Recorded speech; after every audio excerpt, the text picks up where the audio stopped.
What's up, everybody? Well, it looks like those pesky investors are back on the hunt, buying up a record share of the most affordable homes in our country. Wall Street has spent billions buying homes. The housing market is already tough for first-time buyers between high mortgage interest rates, high home prices, and limited inventory. If they have to compete with investors who traditionally buy with all cash and no contingencies, it will be nearly impossible for buyers to compete, giving them no chance of home ownership. And in addition to that, Wall Street wants second mortgages expanded to, quote, unleash the next big U.S. stimulus. Meredith Whitney, founder and CEO of Meredith Whitney Advisory Group, wrote that as early as this summer, a proposed move by Freddie Mac could begin to unleash almost $1 trillion into consumers' wallets. By the autumn, it could be on its way to $2 trillion. Do you think that homeowners having more access to money by adding a home equity loan to their debt in addition to their mortgage is a good idea? Or will it cause people to get in over their heads like it did back in the global financial crisis of 2008? Will Wall Street destroy the housing market and take us all down with it? Today, we'll take a look at Elena Spotru's article in Fortune titled, "Investors are scooping up roughly 1 in 5 homes sold in the housing market and making more money than before."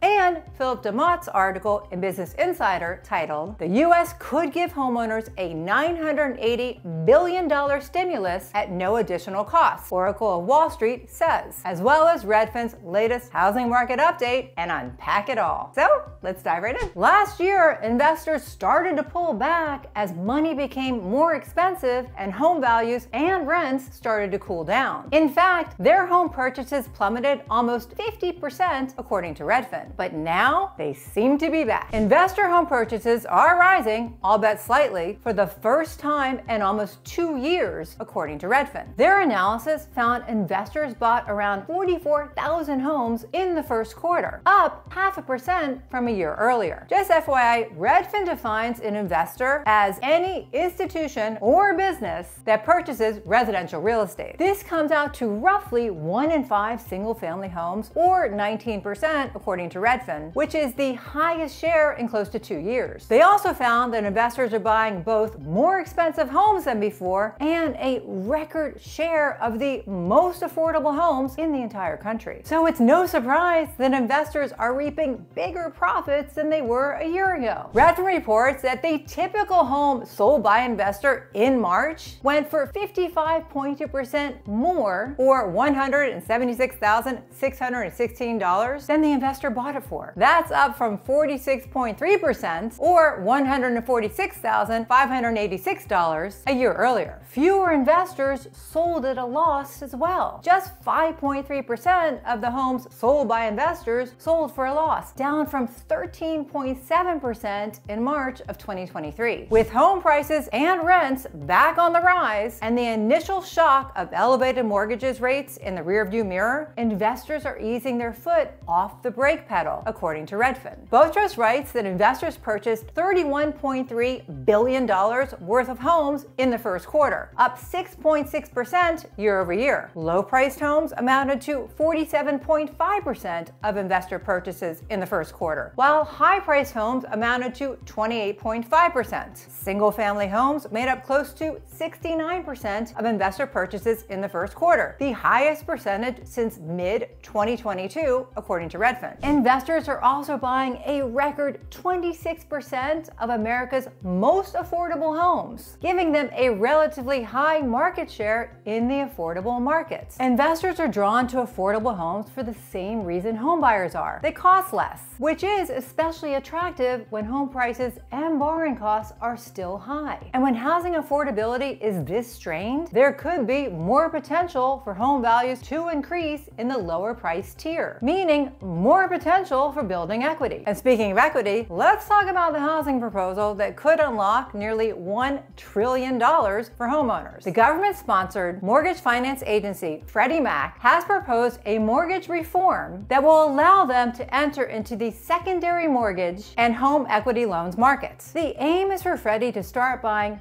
fixed-rate second liens, potentially by this summer, giving borrowers a way to tap an estimated $32 trillion of equity built up in U.S. homes in recent years. The increased liquidity in the second mortgage markets would allow lenders to offer a wider range of home equity loan products to homeowners. If approved, it would open the door for more homeowners to extract cash from their homes without having to refinance at current fixed mortgage rates of about 7.2%. According to Meredith Whitney, deemed the Oracle of Wall Street, this move could provide a significant economic stimulus, promoting growth and stability in our country. Whitney points out that Americans are sitting on a massive and growing pile of home equity, but little of that is being tapped. Right now, there are limited options for homeowners who want to tap their equity, or in other words, take cash out of their homes. For the many homeowners who purchased or refinanced their homes during a period of lower mortgage rates, a traditional cash-out refinance today may pose a significant financial burden, as it requires a refinancing of the entire outstanding loan balance at a new and likely much higher interest rate, the proposal said. In other words, if they wanted to take cash out of their home, rather than keeping their super low mortgage interest rate and simply taking the cash out, they would have to refinance the entire loan, which would put them at a much higher rate. According to Whitney, part of the issue as to why households have so few affordable options is a consequence of the great financial crisis, as a large number of bank lenders decreased their mortgage exposure following the 2008 crash. Freddie Mac's entry into the market could result in $980 billion of home equity financing made available to Americans, with that number growing to $3 trillion if Fannie Mae and Ginnie Mae follow suit, Whitney explains. By opening up the securitization market for second mortgages, not only would more institutions be inclined to originate the loans, but the cost to borrowers would meaningfully decline with more finance providers, Whitney said. It would also provide big stimulus to an economy and consumer that appear to be slowing down without adding a dime to government debt. So my question is, if it becomes easier for Americans to take money out of their home, incurring more debt by taking on a second loan, will this actually be helpful, or will it cause Americans to spend more than they actually comfortably can afford and cause another crisis like back in 2008? It sounds like a good idea. Release some cash from the equity your home has acquired over the last 4 years while keeping your super low 30-year fixed mortgage interest rate. But I'm just not convinced that people will do this responsibly and not get in over their heads. What do you guys think? Comment below. Do you think we're capable of doing that? I mean, I know some of you are. I'm not saying nobody is, but it does give me some concern. Home values are up in most parts of our country, confirming a lot of people have a lot of equity in their homes. According to Redfin's latest housing market update for the 4 weeks ending May 12th, the median U.S. home sale price is up 4.7% year over year, creating an all-time high. And the median asking price is also up 6.6%, also creating an all-time high. 30.8% of the homes sold above the list price, down from 33% a year ago. So even though the percentage is down, there is still almost 1/3 of the homes selling above the list price.